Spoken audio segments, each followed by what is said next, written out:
শেষমেশ রাগের বশেই 4 কোটি টাকার সম্পত্তি দান করলেন মন্দিরে। ভারতীয় সেনার অবসরপ্রাপ্ত একজন আধিকারিক তিনি।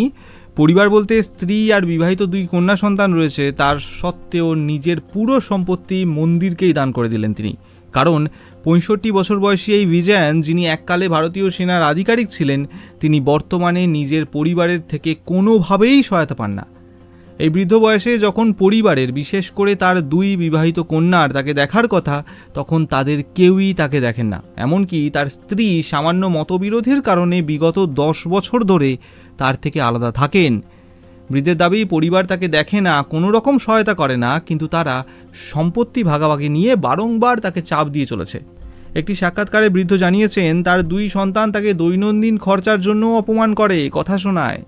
তো শেষমেশ রাগে অভিমানে নিজের সমস্ত সম্পত্তি, 3.5 কাঠা জমি, 1 তলা বাড়ি, যার আনুমানিক মূল্য কমপক্ষে 4 কোটি টাকা হবে, সেটা তিনি কাছের মন্দিরে দান করে দিচ্ছেন, যেখানে তিনি ছোটবেলা থেকে পুজো দেন।